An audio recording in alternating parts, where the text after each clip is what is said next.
नमस्कार दोस्तों, जय माता दी, जय मां भवानी। आप सभी का बहुत बहुत स्वागत है हमारे YouTube चैनल में। दोस्तों, बेवकूफ होगा जो आज इस वीडियो को नहीं दिखेगा। जी हां दोस्तों, 5 भयंकर खुशखबरी एक साथ दोस्तों, बिल्कुल शेर की तरह जिंदगी जियोगे। जी हां दोस्तों, आज का यह वीडियो बिल्कुल रामबाण की तरह होगा। आज जो हम जानकारियां देने वाले हैं वह 100% सटीक होंगे और आपके साथ होकर रहेगा। जी दोस्तों, अपने सही सुन, आज मैं जो भी जानकारी आप सभी को देने वाले बस 100% ग्रह गोचर और आपके चंद्र राशि पर आधारित होगा, इसलिए आप इसे आज अंत तक देखिएगा। आप सभी को बता दें कि आज का यह वीडियो आप सभी के लिए बहुत ही खास और महत्वपूर्ण रहने वाली है, क्योंकि यह वीडियो सिर्फ और सिर्फ आपके लिए ही बनाई गई है और बेहद ही फायदेमंद है। और यह वीडियो में हम आप सभी को बता दें कि भगवान जीवन में पहली बार कुछ देना चाहता है। जी हां दोस्तों, और अब आपका भाग्य भी चमक जाएगा कि जो 7 जन्मों तक भूल नहीं पाओगे। यहां दोस्तों, भगवान के घर देर है पर अंधेर नहीं। भगवान ने देर से ही सही, लेकिन आपकी अर्जी स्वीकार कर ली है। अब आपका भाग्य बदलने वाला है। आपके जीवन में कभी कोई चीज की कमी नहीं होगी और आपके जीवन में खुशियां ही खुशियां रहेगी। आपके परिवार या देखकर खुशी से झूम उठेगा। साथ ही माता काली के सच्चे भक्त पूरे भक्ति भाव के साथ माता को याद करते हुए कमेंट में जय मां काली अवश्य लिखें और वीडियो को एक प्यारा सा लाइक भी करें। मां काली आपके ऊपर हमेशा कृपा बनाए रखेंगे। इसके साथ हो, मां काली उसका कोई बाल भी बांका नहीं कर सकता है। तो दोस्तों, आगे इस वीडियो में हम आपसे बात करने वाले हैं कि आपके जीवन में धन क्यों नहीं आ रहा है, क्या क्या बड़ी वजह है जिसके कारण आप धन प्राप्ति नहीं कर पा रहे हैं और शत्रुओं का नाश भी नहीं हो पा रहा है। उल्टा आप ही के साथ क्यों गलत हो रहा है। कुछ खास बड़ी घटनाएं आपके जीवन में घटित होने वाली है, लेकिन यदि आपने भगवान के द्वारा दिए जाने वाले संकेतों को नहीं समझता, भगवान की भाषा को नहीं समझा, तो आप निश्चित तौर पर वही गलतियां करते रहेंगे जो आप लगातार करते चले आ रहे हैं। फिर निश्चित तौर पर आप ना तो अपने जीवन में कामयाबी हासिल कर पाएंगे और ना ही भगवान की कृपा आपको प्राप्त हो पाएगी। तो बस ठंडे दिमाग से आपको वीडियो पूरा देखना है और हर एक बात जो हम बता रहे हैं उसे समझने का प्रयास करना है। तो चलिए दोस्तों, बिना समय गंवाए आज के इस वीडियो को प्रारंभ करते हैं और बताते हैं कि क्या फैसला है जो भगवान ने आपके लिए लिया है और आपको कौन सी सावधानियां का विशेष ध्यान रखना चाहिए। जीवन में कौन से कार्य जरूरी है, उन्हें सबसे पहले करना है। उन्हें भूलकर भी आलस नहीं करना है और जो काम जरूरी कार्य में आप आदेश कर भी सकते हैं। दोस्तों, विचारशील बनेंगे तो ही आप इस कमी से दूर हो पाएंगे। कोई आपको नहीं बताया, ये बात हम बता रहे हैं, क्योंकि कोई भी सीधे तौर पर आपसी दुश्मनी नहीं लेना चाहता है कि आपका क्रोध, आपका गुस्सा बहुत खतरनाक है। जी हां दोस्तों, और आपकी यह बहुत बड़ी कमी है कि आप सीधे तौर पर अपनी आलोचना सहन नहीं कर पाते हैं, इसलिए लोग आपको सत्य बताने से भी काटने लगते हैं। तो एक यह जरूरी काम है, इसको भी आपको करना है। अब सुनिए एक सबसे महत्वपूर्ण बात की दोस्तों, आपके अंदर एक ऐसी अच्छी बात है, यह बड़ी बात नहीं है, लेकिन इसमें कहीं ना कहीं आपके जीवन में नकारात्मकता शामिल हो जाती है। तो ध्यान से सुनिए कि आपकी एक बड़ी आदत क्या है, कि आपके अंदर छल कपट की भावना नहीं है। आप झूठ को सहन नहीं कर पाते हैं और अब बात सीधे तौर पर लोगों के सामने रख देते हैं, यानी सत्य का साथ देते हैं और सीधे तौर पर अपनी बात लोगों के सामने रख देते हैं। अब इससे होता यह है कि लोग आपसे बहस करने पर उतारू हो जाती है और आपकी सही बात का भी गलत मतलब निकालने लगते हैं, क्योंकि आप इतने सीधे तौर पर बात बोलते हैं। घूमने फिर आने की आपकी आदत नहीं है, सीधे सीधे आप बात बोल देते हैं, फिर चाहे किसी को बुरी लगे या अच्छी लगी। तो ऐसी में कई बार ऐसा होता है कि आप बहसबाजी को आमंत्रण दे देते हैं, लोगों के साथ में पड़ जाते हैं और वह बहस कई बार इतनी बढ़ जाती है कि आपके रिश्तों में भी खटास आ जाती है और आपके जीवन में भी नकारात्मकता आ जाती है। कभी कभी तो बहस इस हद तक चली जाती है कि वह इस झगड़े का रूप भी ले लेती है। यहां पर आप थोड़ा सा चतुराई से काम लेना सीखना होगा। ज्यादा सीधेपन से भी काम नहीं चलता है और आपके मन में सत्यता है, आप उसे बनाकर रखी है, लेकिन दुनिया में उसे सत्यता का प्रदर्शन करने की कोई आवश्यकता नहीं है। आपको किसी से बहस नहीं करनी है। कोई झूठ बोल रहा है, गलत काम कर रहा है, उसे करने दो, आप कोई मतलब नहीं है। दोस्तों, आप यदि उसे सुधारने में लग जाएंगे तो वह सुधरेगा तो नहीं, लेकिन आपके साथ पेश करेगा, झगड़ा करेगा और आपका भी जीवन, समय और दिमाग सब खराब कर देगा। तो यहां पर आपको थोड़ा सा सतर्क रहना है और कब लोगों से बात करते करते, चर्चा करते करते बीच में से हट जाना है, यह आपको समझना होगा। याद रखिए दोस्तों, इस जंगल में सबसे पहले पेड़ काटे जाते हैं जो एकदम सीधे होते हैं, तो थोड़ा सा तो कभी जीवन में आवश्यक है, थोड़ी सी टेढ़े मेढ़े भी बन जाइए। दोस्तों, इस समय की मांग है, दूसरों को हानि पहुंचाने के लिए नहीं, अपनी रक्षा करने के लिए। दोस्तों, यकीन मानिए, श्री कृष्ण ने भी तो मानव को यही संदेश दिया है कि जब काम सीधे तौर पर ना बने तो थोड़ा सा चतुराई का साथ देना चाहिए, चतुर बन जाना चाहिए। तो यह सारी बातें थीं कि आपको कहां कहां सुधार की आवश्यकता है। वैसे तो और भी बहुत सारी बातें हैं दोस्तों, लेकिन उन सबको करने लगे तो वीडियो बहुत लंबा हो जाएगा। तो जो जरूरी बातें थीं वह हमने आपको बता दी है। आप इन पर कार्य करिए, निश्चित तौर पर बदलाव आएंगे। अब हम आपको बता दें कि आपकी राशि चक्र की एकमात्र कैसी राशि है जो भगवान की बहुत अधिक प्रिय होती है।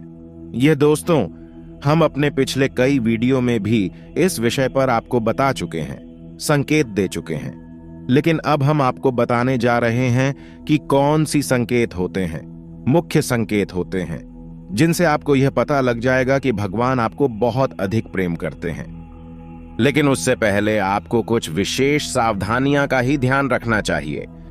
आज का दिन आपका उतार चढ़ाव से भरा रहेगा। स्वास्थ्य को लेकर कुछ परेशान रह सकते हैं, व्यापार में नुकसान का सामना करना पड़ सकता है, विरोधी वर्ग सक्रिय होंगे, परिवार में आपसी मतभेद बढ़ सकते हैं, पत्नी से वाद विवाद हो सकता है, स्वास्थ्य में कुछ उतार चढ़ाव बना रहेगा, परिवार में मांगलिक कार्य के योग बनेंगे, व्यापार में आर्थिक स्थिति बिगड़ सकती है, किसी बात को लेकर परिवार में मतभेद की स्थिति निर्मित होगी।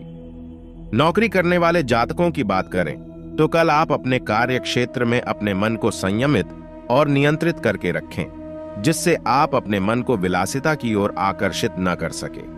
अपनी पॉकेट देखकर अपने खर्च करें, पॉकेट से अधिक खर्च न करें, अन्यथा बाद में आपको पछताना पड़ सकता है। व्यापार करने वाले जातकों की बात करें तो व्यापारियों को कल धन के मामले में थोड़ा सा परेशान होना पड़ सकता है।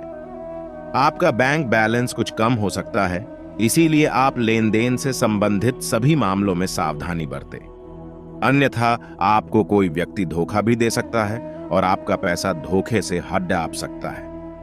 कल युवा जातकों की बात करें तो युवा जातकों के ऊपर कल जिम्मेदारी का बोझ बहुत अधिक होगा।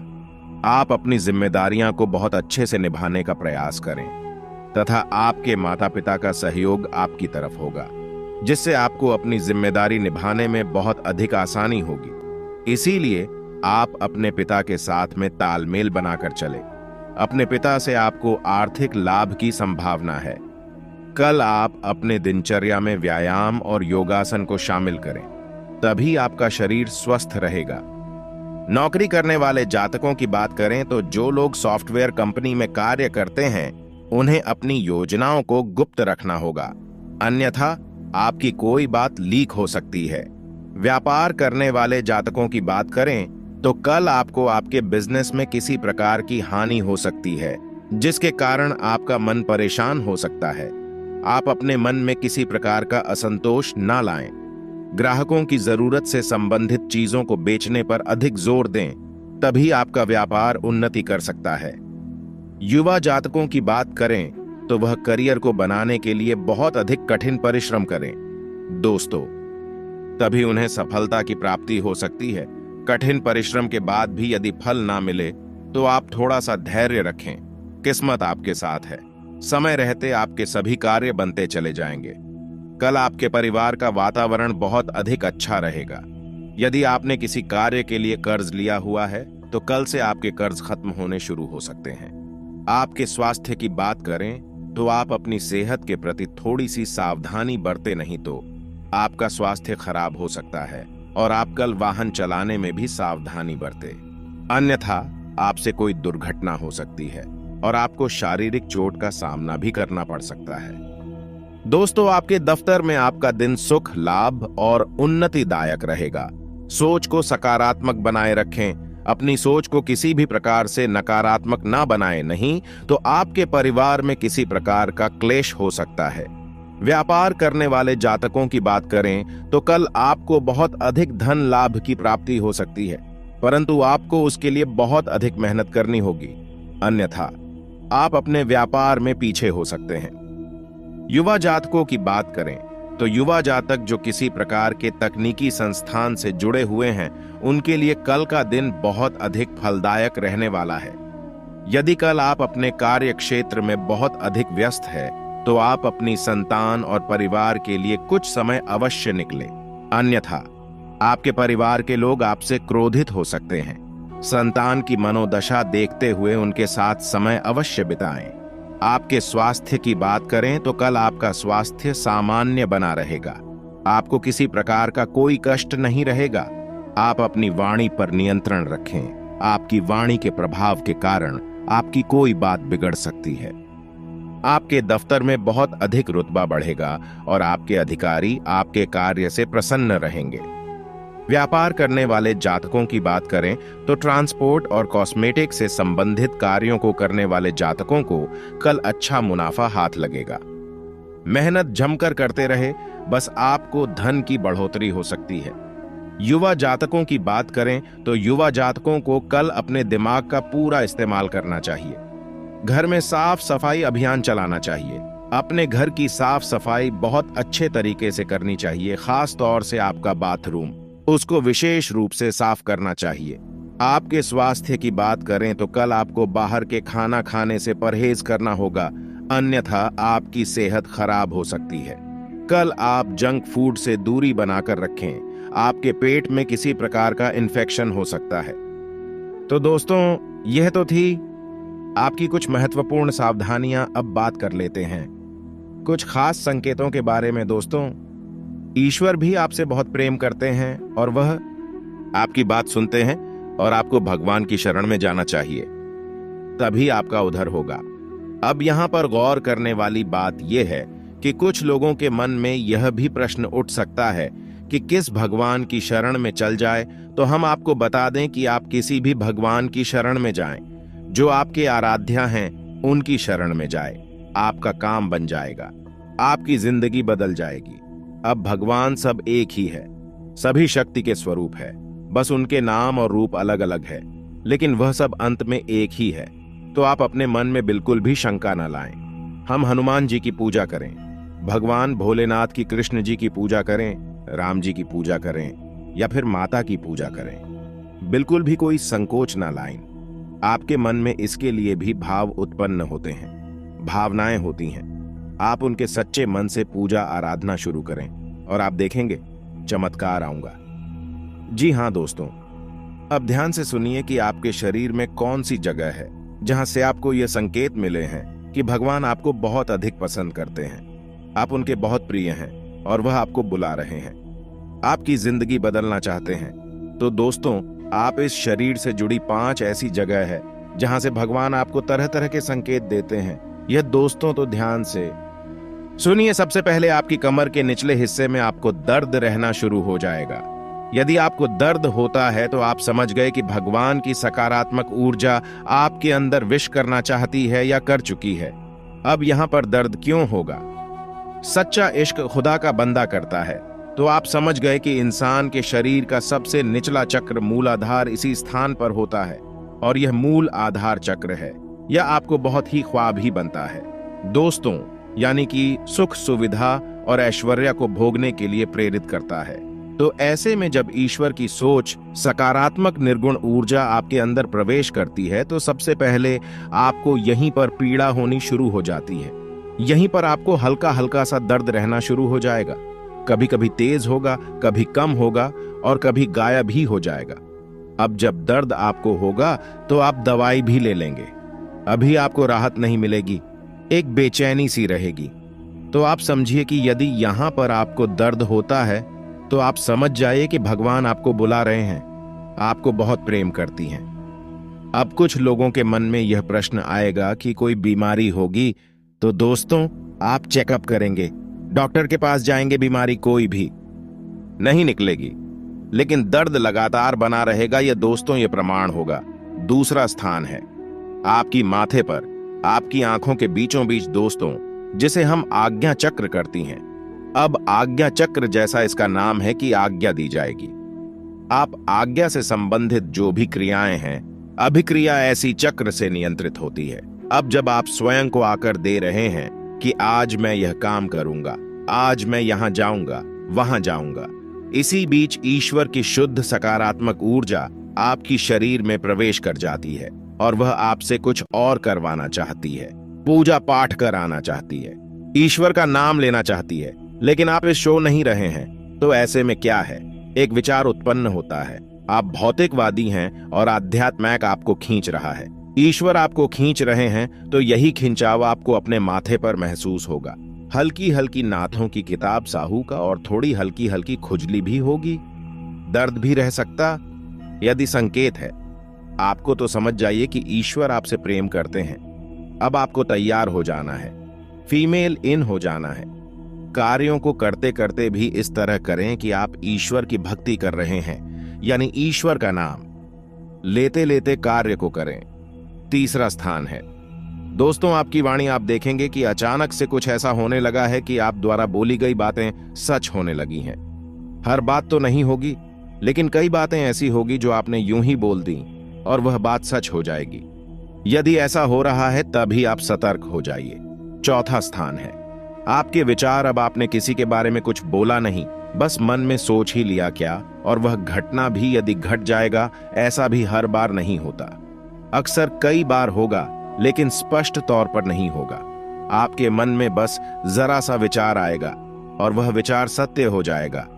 जिन दोस्तों, यह भी एक बहुत बड़ा संकेत है और आखिरी संकेत है। आप इस सपने, आपके मन में जो भी विचार चल रहे हैं, आपके मन में कोई उलझन है, तो उन विचारों का उन जनों से संबंधित कोई समाधान आपको के माध्यम से मिल जाएगा। दोस्तों, जैसे आप कुछ ऐसी परेशानी में उलझे हुए हैं कि आपको कुछ समझ में नहीं आ रहा है, आप ईश्वर का नाम लेकर सोएंगे कि प्रभु हमें इस परेशानी से बाहर निकलिए, और सपना के माध्यम से आप कुछ ना कुछ ऐसा संकेत मिलेगा जिससे आपको समाधान मिल जाएगा, या फिर अपने के माध्यम से कई ऐसी भविष्य की घटनाएं आपको आभास कर देंगे जो होने वाली है, और आपको पहले ही उनका पूर्वाभास होने लगेगा। ईश्वर से जुड़े हुए संकेत भी आपसे मिल सकते हैं। आप जिनको पूजा पाठ करते हैं, जो आपके आ रहे हैं, उनसे जुड़े हुए भी कुछ संकेत आपको मिल सकती है। यदि ऐसा कुछ हो रहा है तो आप समझ जाइए कि यह बहुत अच्छा समय है। जब आप ईश्वर से जुड़ेंगे, बस कुछ समझ में भी आ जाते हैं, तो आप समझ जाइए कि अब समय आ चुका है। सर में लीन होना है, धार्मिक होना है, पूरी तरह से नकारात्मक चीजों को त्याग दीजिए। इसी प्रकार का व्यसन आपके जीवन में है। जो अवसरवादी कोई आदत लगी हुई है, तो उसे भी दोस्तों त्यागने का यह समय बहुत बेहतर रहने वाला है।